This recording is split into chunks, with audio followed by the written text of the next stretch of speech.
Okay, Martin here. This is probably why I've been not delaying this, but taking my time here. This is going to be your next framing project. You will, let me adjust the camera here down a little bit, taking the little bit of framing that you have, and you will be making this. Okay, I got to give you some background information here, all right? The first thing you're going to do is you're going to make this piece here, which is called a header. Okay, now the header is essentially a sandwich. If you look at this, our wall is 3.5 inches wide. A single 2x4 turned sideways has 1.5 inches. A second one, another 1.5 inches. That gives us 3 inches. Well, to get the extra 1/2 inch, we take a piece of 1/2 inch OSB, rip it down to 3.5 inches wide, and we put it between the two 2x4s, and we make our header. Now the header goes above any opening in a wall, in a framed-in wall. It's placed horizontally, therefore it provides much more strength, and it helps support the roof from above the open space so that this does not sag down and cause the window to be unable to open later on, in years later when the house settles. Okay? So this looks like a lot of lumber, and it is. So here's what you got to understand. From this window opening will be centered in your 4-foot space this way and this way. Okay?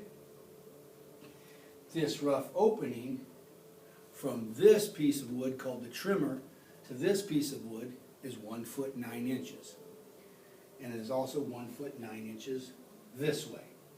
All right, so here's the first thing you got to ask yourself. These are my 2 studs that you have already cut and placed at 16 inches on center in your wall that you have right now.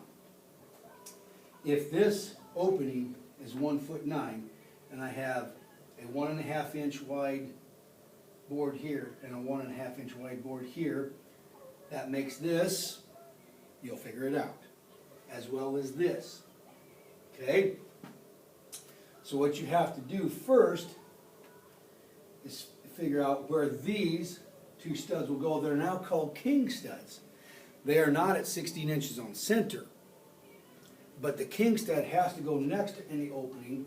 It ties to the header and the bottom sill to provide support for those in the opening, and it goes from floor to ceiling just like a regular stud. Okay? Confusing as mud right now, I know. Okay? So, what we have to decide first is where these will go. Well, if you follow my hints, like my little breadcrumbs, this will be this length of this header, and this length of this bottom sill will be 3 inches more than the rough opening. 1 foot 9 plus 3. You'll get it. What you have to figure out, if this is centered in the space, if this is my center, and it's 1 foot 9 total, how much above the center does the header go? How much below the center does the sill plate go? So you will place these 2 where you need them first. Okay? Then you will place your header and then your bottom sill. Okay? Now, you will then take and cut these boards that are called trimmers and place them between the header and the bottom sill on both sides. You'll do that above on each side right next to the king stud, and below on each side right next to the king stud. Okay. You may ask yourself, what are these other studs? Well, if you remember, we lay out a wall at 16 inches on center, and we have to continue that above and below the framing. So, you will then cut these jack studs, or cripple studs as they call them, and they have to be placed at 16 inches on center, above and below, corresponding in both spots. Okay? Because we have to continue our 16-inch on center pattern. This is going to be a little, I think you'll be fine with it, Martin, but here's the deal. In class, I was able to go around and give hints and help kids do this, and they got it figured out. And when we get done, I'm going to show you the way we would do this by industry standards. but I want you to kind of figure this out for yourself and do the measurements and struggle a little bit and get it put together and do it yourself, and then we'll show you the industry standards and compare it to what you did. All right? So I'm going to be bringing by some lumber and let you go at it. I'll probably bring that by.